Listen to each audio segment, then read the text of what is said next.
Сәлеметсіздер ме? Бүгін сіздерге үй жағдайында инсульт алған кісіге массаж жасауды көрсетемін. Үй жағдайында бірінші массаж бастаған кезімізде май, қандай май болса да болады. Қолдағы нелерімізді шешіп қоямыз.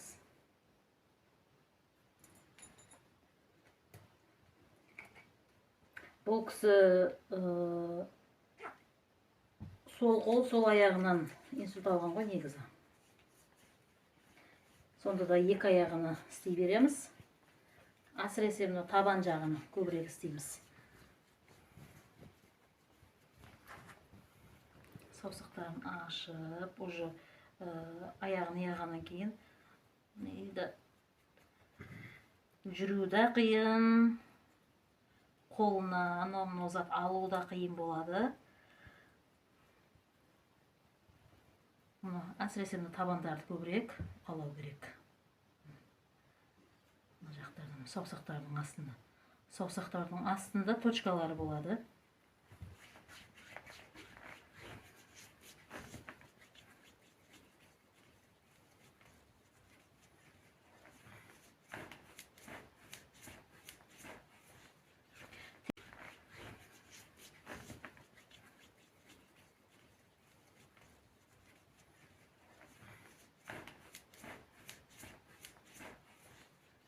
Тек қана сол аяқ, сол қол деп отырмаймыз ғой. Екі қол, екі аяғында істей береміз. Тем более жасы үлкен кісі, жасы 70-ге келген кісі.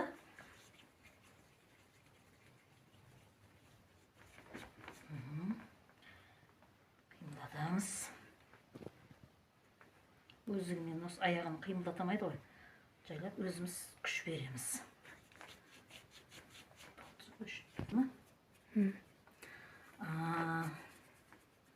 Мынау спичканы ағып тұр деп ойлап атқан шығарсыздар. Негізі осы спичкамен табанның ненің астындағы точкалар бар өз. Например, ағзаға керекті точкалар ғой. Мына точкамыз, бас саусақтың астындағы точка, бұл осы организмға иммунитетті көтеретін точка болады.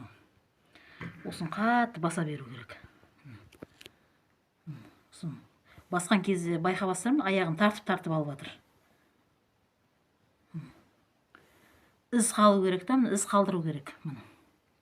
Қанша көп із қалса, сонша жақсы. Көрбастар ғой, даже мына спичкада өз қисайып неғып қалды.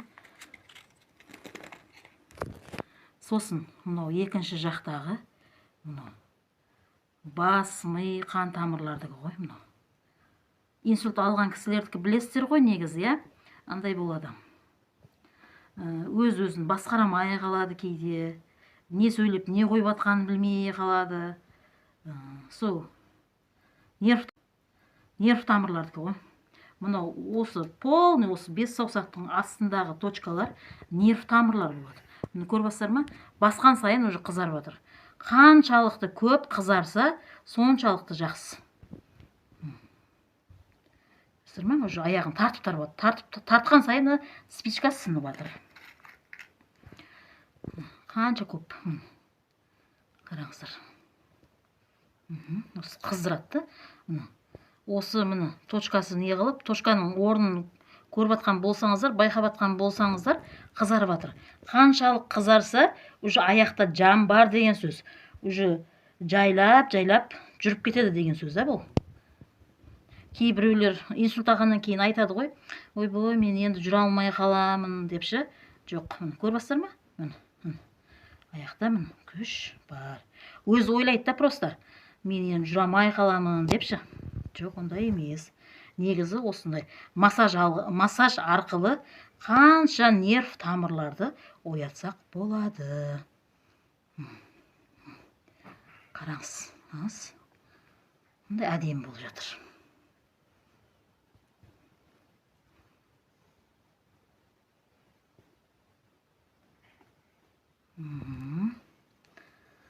Одан кейін қызарды, мына жақтардың бәрі уже қызарды деген сөз. Нерв тамырлар, өзі майда нерв тамырлар болады. Солар оянып жатыр деген сөз ғой. Кейін астын жайлап осылай жүргізу керек. Уже мені инсульт алғанына әжептәуір уақыт болғанда, соң біраз жатып қалған. Мен жүре алмаймын ғой деп. Жүре алмаймын ғой емес, уже мені точкалары қызарып атқан несін осынан білсе болады. Ол кісі жүріп кетеді деген сөз.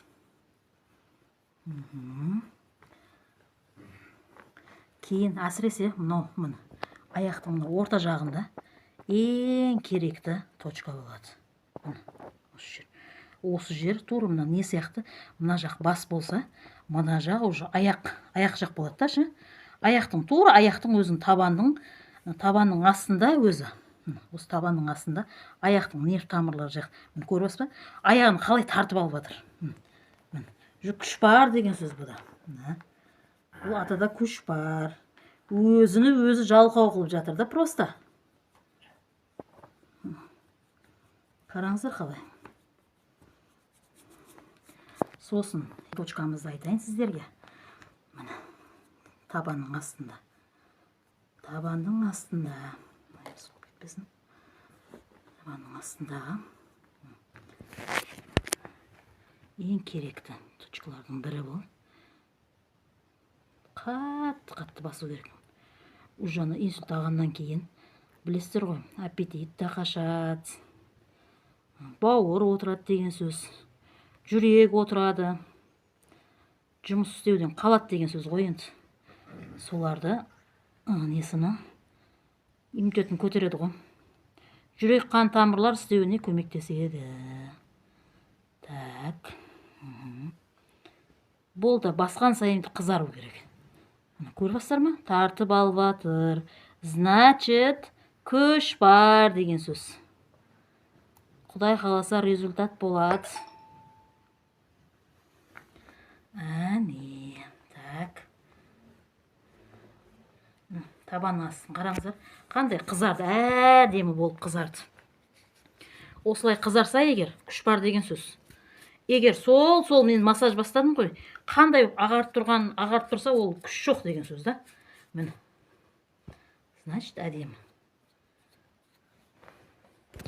Енді екі аяқта бітті. Жайлап енді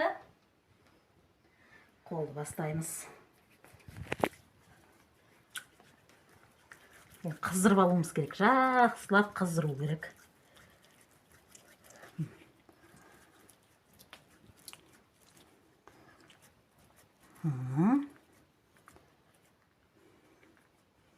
Негізі бұл кісіде күш бар, әжептәуір. Бірақ өзі жалқауланып жатыр. Енді болды ғой, жасым өтіп қалды ғой деген сияқты да. Жоқ, олай істемеу керек. Қайда әлі?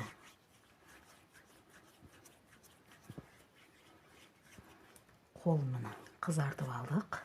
Қып-қызыл қып.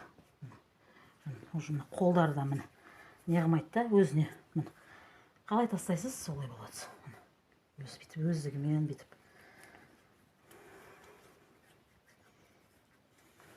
Енді бұл не деді? Тура сондай.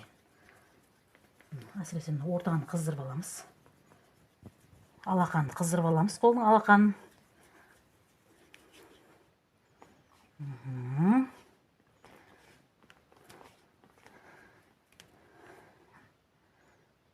Бас саусақтың несін. Жақсылап басамыз. Мін үжі қолын тартып жатыр. Міне. Кәдімгі бұлай істеу керек. Қан жүріп жатыр ма деген сөзді мін.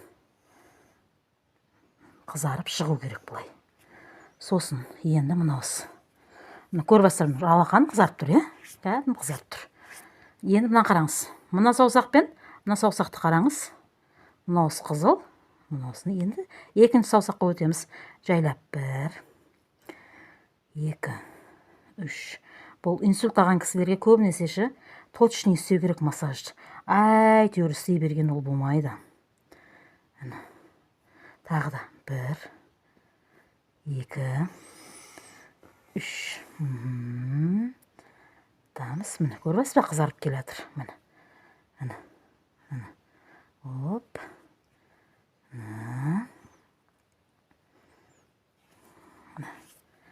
жайлап. Уже мына қараңыз. Уже енді үшінші несіне қараңыз. Саусақтарды, мына саусақты істеп жатқан кезде уже ары қарай мына саусақтарға да қан жүріп жатыр деген сөз. Көріп жатсыздар ма, қызарып жатыр. Міне. Дәл мынау сияқты қызарып келе жатыр.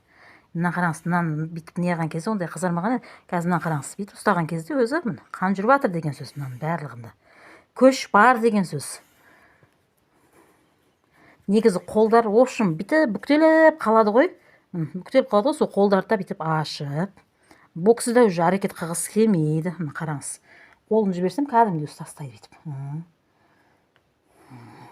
Енді сол тура сол үшіншісі де 1 2 3 міне қызартып келіп міне осылай істеу керек. Қызартып келіп қанын қойып жіберу керек.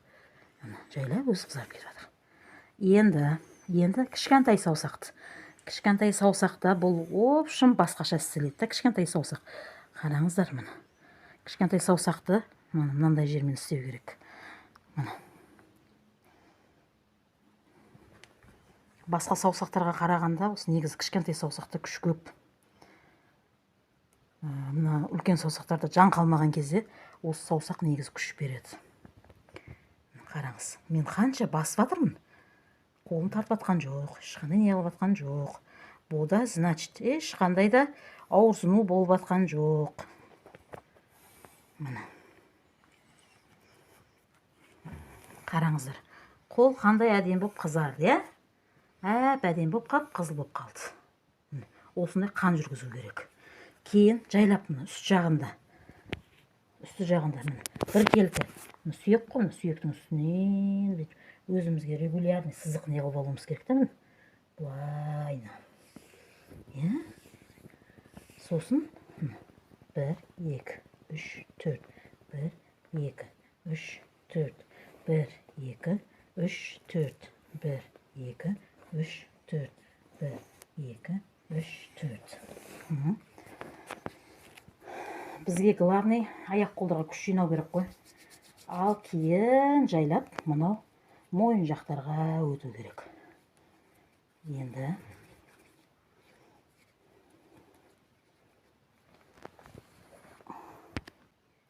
бүгінгі массажымыз, инсульт алған кісіге жасаған массажымыз осымен тамам. Ем болсын сізге де. Ал маған подписация жасап, лайк басып алыңыздар.